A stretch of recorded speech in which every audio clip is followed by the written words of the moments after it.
নড়াইলের গণমানুষের নেতা, নড়াইল জেলা বিএনপির বিপ্লবী সাধারণ সম্পাদক, সাবেক উপজেলা চেয়ারম্যান জনাব মনিরুল ইসলাম সহ মঞ্চ প্রবিষ্ট হয়েছেন নড়াইল সদর উপজেলা বিএনপির বিপ্লবী সভাপতি জনাব মুস্তাফিজুর রহমান আলেক সহ বিভিন্ন পর্যায়ের নেতৃবৃন্দ ও আমার সামনে উপস্থিত শাহবাগ ইউনিয়নের ৬ নং ওয়ার্ড বিএনপির ছাত্র দল, যুব দল, কৃষক দল, সকল অঙ্গ সংগঠনের বিভিন্ন পর্যায়ের নেতৃবৃন্দ ও ভাইয়েরা আমার, আসসালামু আলাইকুম।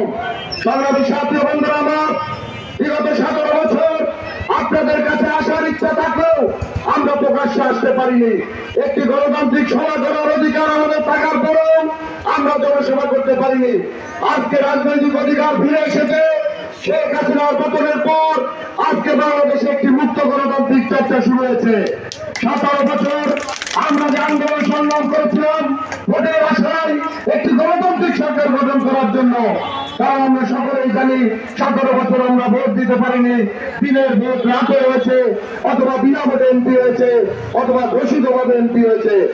আজকে একটি স্বপ্ন নিয়ে 17 বছর আমরা যে আন্দোলন করেছিলাম সেই আসন্ন মহেন্দ্র কোণ আর 4 মাস পরে ফেব্রুয়ারি 2026 অনুষ্ঠিত হবে। এই নির্বাচন একটি চ্যালেঞ্জিং নির্বাচন। যদিও এই নির্বাচন বিএনপি একটি বড় দল হিসেবে আমাদেরকে সেই পরিমাণ মাথা ঘামানোর দরকার ছিল না, কিন্তু 17 বছর আমরা একটি নির্বাচন, একটি দানবের সামনে দাঁড়িয়েছিলাম, একটি হিংস্র সরকারের সামনে দাঁড়িয়েছিলাম, সেটা ছিল স্বৈরাচার শেখ হাসিনা। কিন্তু শেখ হাসিনার পতনের পর আজকে আমরা যারা একসাথে আন্দোলন করেছি, আমাদের এই সর্বপ্রিয় বিগত দিনে যারা আন্দোলন করেছিল, আজকে আমরা কি দেখলাম?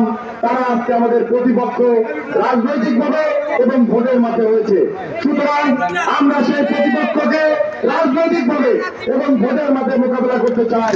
আজকে 6 নম্বর ওয়ার্ড চুরুলিয়া একটি বড় গ্রাম, শাহবাগ ইউনিয়নের 3-এর একাংশ ভোট যে গ্রামে আজকের উপস্থিতি, আজকের কর্মসভা এটাই প্রমাণ করবে।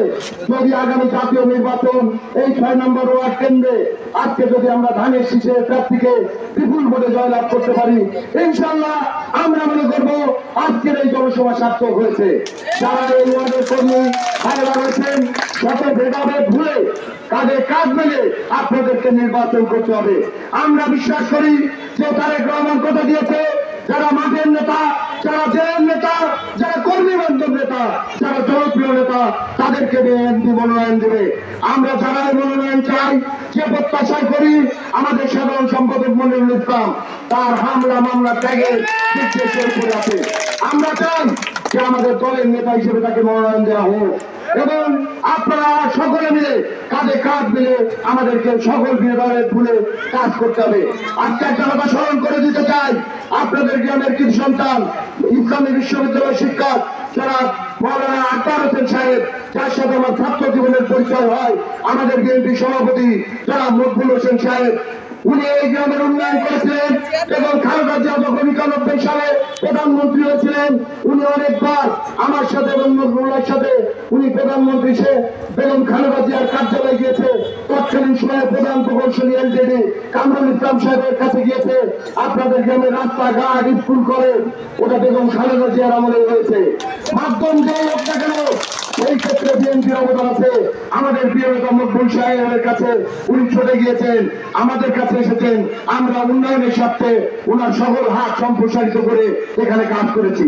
সুতরাং আমি মনে করি এই চুরুলিয়া গ্রামের আর্থসামাজিক শিক্ষা, রাস্তাঘাটের উন্নয়নে বেগম খালেদা জিয়ার অবদান রয়েছে, বিএনপির অবদান রয়েছে।